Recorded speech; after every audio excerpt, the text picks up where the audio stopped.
Hi, I'm Rochelle Courtenay from Share the Dignity and welcome to another bloody podcast. This week I'm joined by the incredible Mon Murphy, a Paralympian advocate and all-round powerhouse woman.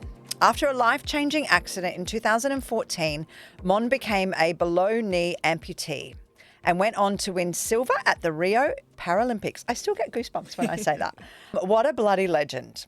Today we're diving into what it's like managing your period as a sports person and a Paralympian.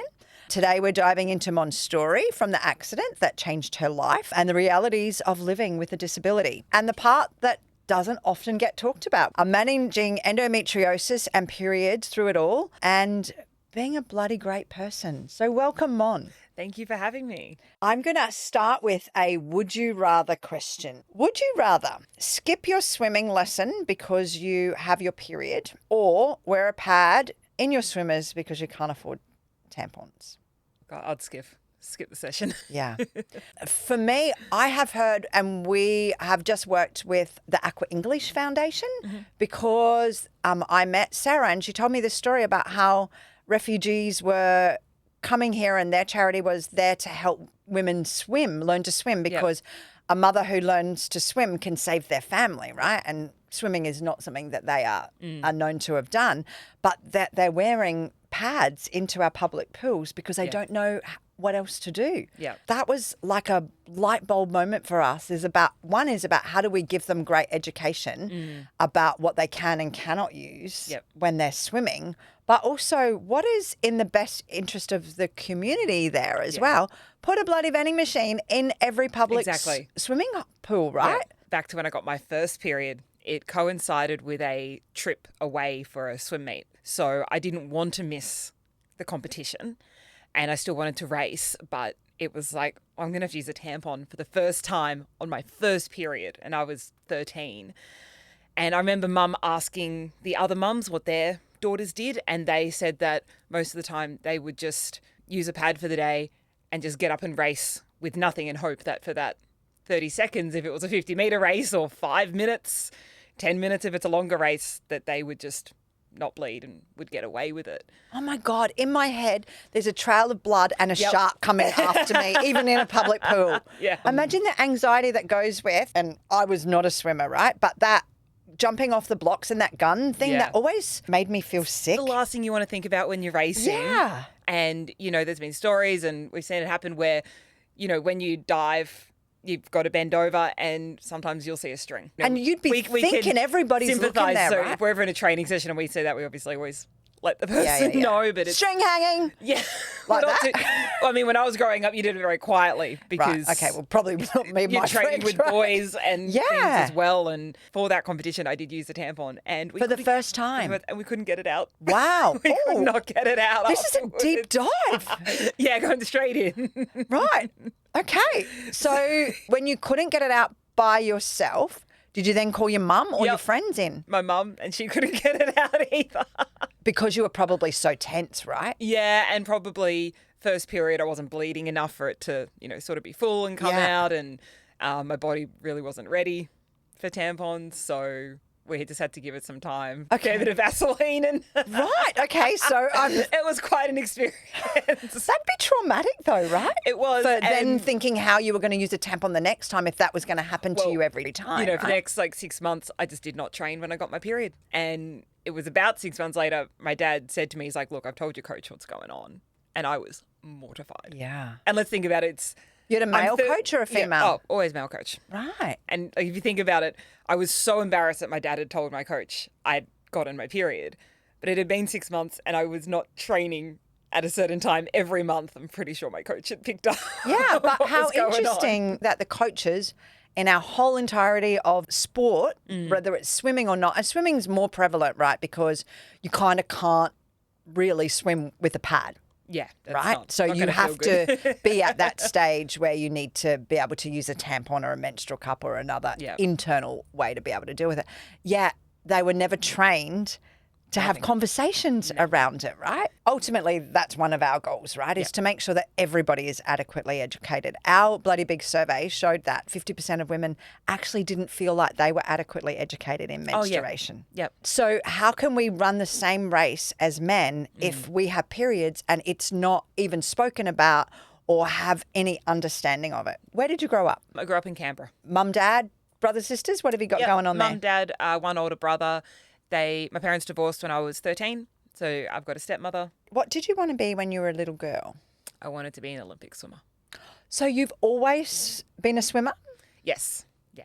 It was absolutely my dream. I loved swimming, the biggest constant in my life. Growing up, I swam for 12 years, never so much as made a national championships.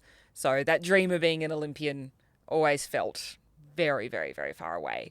And when I finished year 12, I stopped swimming because that financial commitment was just too big. And I didn't have the results to sort of, say it was going to be worth the time and effort. And I remember swimmers like Kate Campbell and Emily Seebohm making the team when they were 16. And they're about a year older than I am. And so I just remember when I got to year 12, I thought, my chances come and gone. Yeah, the ripe old age of 18 is quite a ridiculous thought. But I finished swimming. I went on a gap year. I moved down to Melbourne and started study. And it was my second year. I changed into a Bachelor of Social Work, and we had an event at the village where I was working. So it was a university village. And I walked downstairs with one glass, I think it was like Midori and lemonade. I had no alcohol in my apartment. That was the last bit of Midori that we had. And I'd purposely not bought any alcohol because while I wasn't working that night, I didn't want to get drunk at the place where I did work. So I was being very clear with myself. I had access to no more alcohol than one glass. I walked downstairs and that was 6 o'clock at night. And I woke up a week later in hospital. And my parents were standing there, and they lived in Sydney and Canberra at the time. So all they're saying is, we love you, we love you. And I'm thinking, shit, I'm in trouble. So what have I done for them to have to come down to Melbourne? I could see and I could hear. So I think immediately I knew my brain was okay. You sort of do like a body scan of like what's happened. And I knew I wasn't paralyzed because I could feel the pain. I could hear, I could understand, but I couldn't speak because I think I was still intubated at that time. I'd been on life support for a week. And after I managed to sort of mime writing, so they brought me a pen and paper. And after a very frustrating game of charades, my dad told me that I jumped from the balcony at the village, so from a 5th floor balcony. And that answer just did not land. It did not provide any clarity. It did not answer anything for me because from where I was not in a compromised mental state. What I found out is that I'd fallen from that 5th floor balcony and landed on a glass roof below. So it was sort of like an angled glass roof. And because it was angled, that broke my fall. So I sort of landed in stages. So I landed feet first, then onto my knees, and then onto my jaw. The village, the police at the time, they ruled it a suicide without asking me, without asking anybody. That's what my parents had been told. So for a whole week, I'm on life support and they're thinking, what did we miss? What had happened? I had to see so many psychologists and things while I was in hospital. And it was ruled that my mental state was fine and they don't believe that's what happened. I have about 8 hours that I cannot remember from that night. My last memory is around 6 o'clock and the accident was around 1 or so in the morning. And did they do blood tests to see if you'd been drugged? I was in such a critical state when I arrived in hospital. No blood alcohol. Some very basic blood tests were run, but they do believe my drink was spiked. That felt like a relief, obviously, because while I was in hospital, and I'll just put it down to poor communication, I just felt like every time someone came to see me, they'd assumed that it was to do with a suicide or things like that. I had to wear an at-risk bracelet that identified that. So it just felt like this constant battle of being like, I am okay, which was just a whole nother layer to deal with while I was there. When did you realise you had lost your leg? It took about a day. I could still feel my foot. Like I can still feel my foot to this day. I can still wiggle my toes and some days I feel like it is there as much as my left leg. So I remember when they woke me up in ICU, once I'd realised I'd had the fall, and I remember looking down at my body and wondering why my foot was bandaged in a point. So normally they bandage it at that 90-degree angle, and I was like, why is it bandaged in a point? That's really weird. And the next day, the doctors came around to see me in ICU, and they were just treating me like I was this bubble about to pop. And I'm thinking, I just fell 20 meters and I'm alive. I'm invincible. Why are you being so cautious around me? And when they walked away, I overheard their conversation, and I heard foot and amputation. And I looked at the nurse and said, did they cut off my leg? And the colour just drained from her face. And right at that moment, my mum and my aunt walked in, and the nurse just looked at my mum and said, I'm so sorry. I thought she knew. And mum came over and held my hand, and I asked if that was the worst of it. And she said yes. And she said that my jaw, which I'd broken, saved my brain. So the impact was through the jaw, and the foot saved my spine. When did you start to advocate for, let's find out how those lost hours happened? Yeah, I mean straight away. So in that very initial moment when I woke up, like I said, I couldn't talk. It was very hard to communicate. But over the next few days, so they take all the tubes out and you slowly start coming back to life, I was very clear that I didn't jump, and I had no memory whatsoever. And like I said, I had to be assessed by psychiatrists and psychologists because you have a trauma team that comes in, and they had to assess my mental state straight away, and none of them had any red flags. So that was, helpful. But I made the decision not to go down any sort of legal route. I'd been a support person for a friend who'd gone through the court system to do with a sexual assault, and I saw how tedious and horrendous that experience is. No one saw me fall. I was on my own. My roommate was asleep by that point. So, is that where your room was? yes, it was my room. No one knows. There's no footage. There's no nothing. It is a really blank spot in the timeline. So I knew that if we went to court, I would have the village arguing it was suicide, and I'd be arguing that it wasn't. And with no proof whatsoever, there weren't even blood alcohols taken.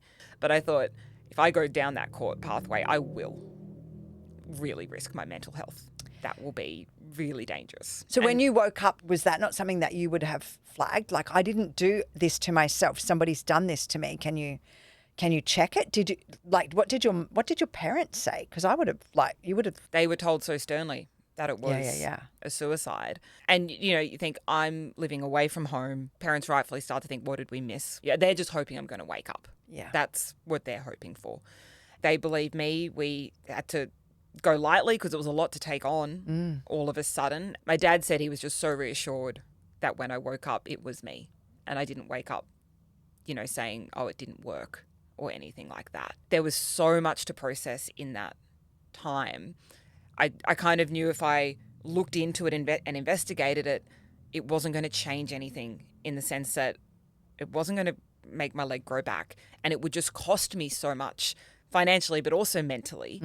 I think by the time everything came around, because I was in a coma for a week, really by the time I did come around and had that comprehension to ask those questions, the time had very much come and gone. And when they do those blood tests for drugs, they only search. You don't sort of do the test and everything comes back. You're searching for specific things. Right. So, I just would have wanted somebody to be angry at. I remember I wasn't angry. There was no one to put the blame on. It was more just because I couldn't remember. It was, how do I know what happened? And I think for a while I was really worried about my mental health. I was like, what if that is what happened and I don't remember? And a lot of the medication I was on can be used for antidepressants.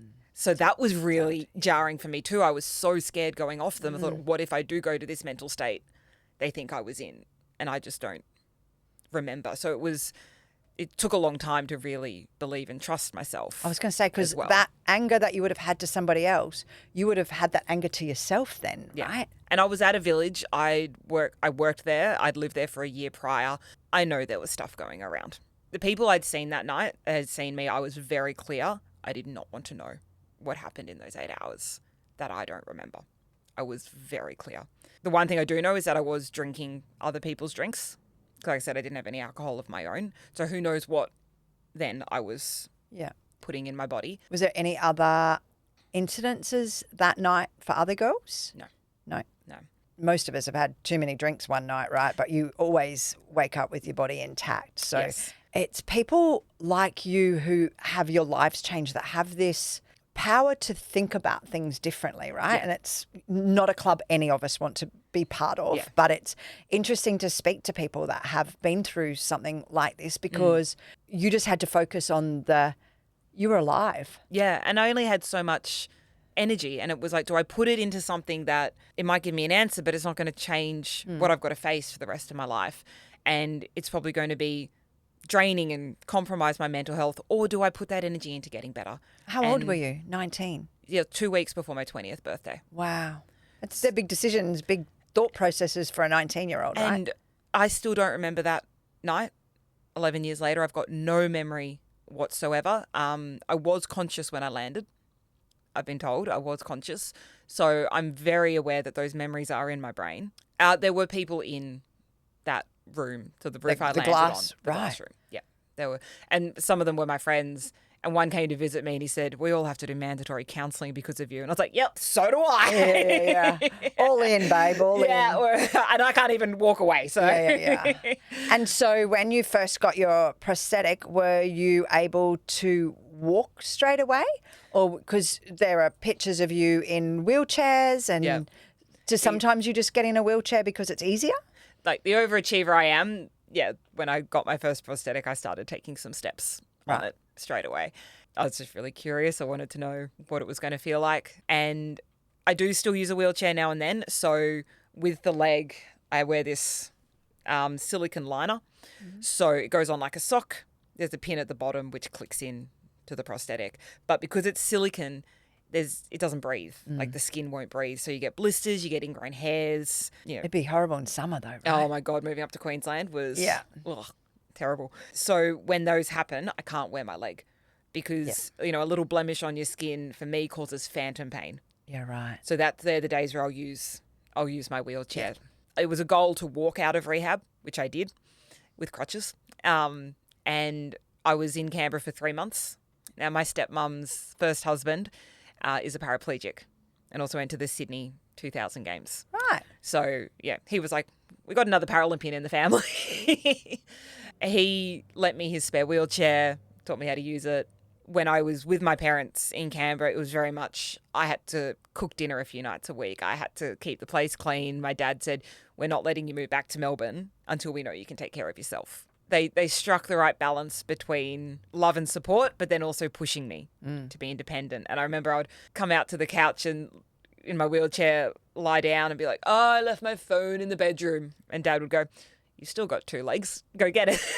Oh, bless Because it'd be like, him. he'd be like, you've got a prosthetic, put it on, go get it. It wasn't your only injury though, right? Oh, no. I broke my jaw. Like, you think getting your wisdom teeth out your face spells, this was 10 times more intense. Which must have absolutely terrified your parents. Yes. The most severe was the cut to my neck because even though I didn't go through to the windpipe, there was all this glass in there. And when they were removing the glass, it's very close to your main artery.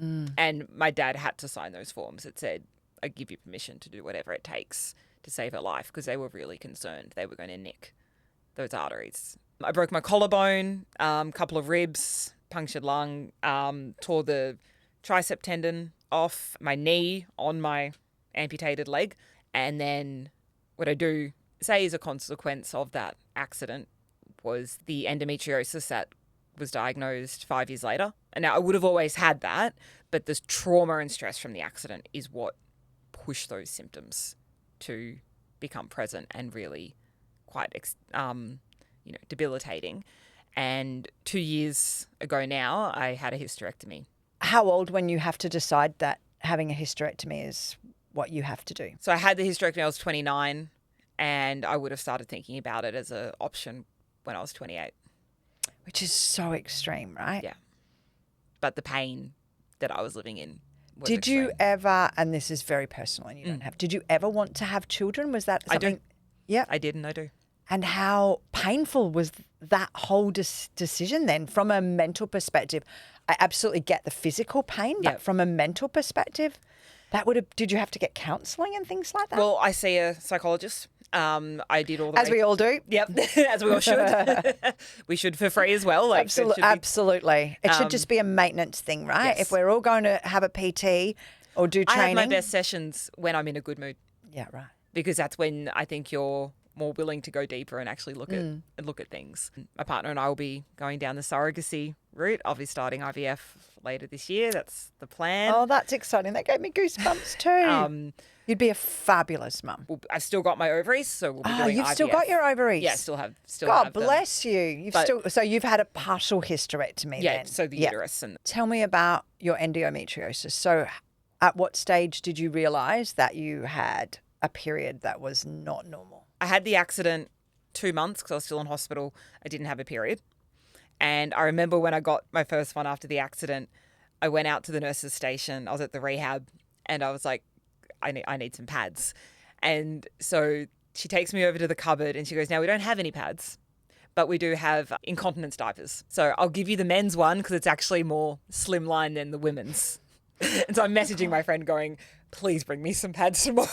Can I just jump in here? There should be period products in every hospital. If you can take off somebody's leg and suture them and give them morphine, why can you not get a pad in any hospital? How embarrassing for you and the nurse, right? It was the like nurse it was would have like felt so sitting bad. on a surfboard. My God, Yeah. it was so uncomfortable. And incontinence products are made differently. They're made to capture urine, not blood. They're different consistencies. So they're not actually okay. Yeah. That's like saying here's a Panadol because you just lost your leg instead of morphine. Exactly. People don't realise that this is such an issue. One, because you never want to be in a hospital having got your period in without having access to them anyway. Yep. But the fact that people don't talk about periods and that shameful piece, it's just allowed our hospitals to let this be something that's completely going untalked about. Yeah. Pad up public health. But so I got my period back, and about 6 months after that, I was training and it just disappeared. So I got back into swimming 5 months after the accident. Wow. And like I said, I had no interest in going back to swimming, but everyone after my accident was saying, you'll be a Paralympian, you'll go to the Paralympics. My parents knew me better than I knew myself because they went to look at the rehab before I moved there and they came back and were like, there's a pool. And when I got in that pool for the first time, I had to be lowered in on this sort of like pool wheelchair that drops you in. And I just remember feeling like I'd gone back home. So much more mobility, which is why they use hydrotherapy. Yeah. And from that day, I was the first one in the water, last one out. And that just built until it was September. I couldn't go back to uni till the following year, had nothing else to do. And I joined the swim club with no goal of getting to a games or anything. It was just something I could do every day that made me feel better. It helped manage my pain and it helped my recovery. And I didn't have to wear my prosthetic leg, which was uncomfortable and heavy and ugly. Yeah. I really started picking up in the training and training properly, and that's when my period disappeared. And when it came back about a week before we left for Rio, I just felt like I'd been hit by a truck. I was in so much pain. I remember I was warming up for a training session and my heart rate was already 180. And I was like, this is not right. Like, I felt so ill. When we got to Rio, I talked to the team doctor and I said, my period's come back. And she's like, that's great. Your body's healed from the trauma. Didn't even make eye contact with me and just left. And I'm gearing up for the biggest race of my life and feeling the way I was so scared that I wasn't going to be able to race or perform because I just felt so sick. Like, the bleeding was the last thing on my mind. That's how unwell my body felt. I did manage to race well. I got my silver medal. I'm incredibly proud of that race. So it all sort of worked out.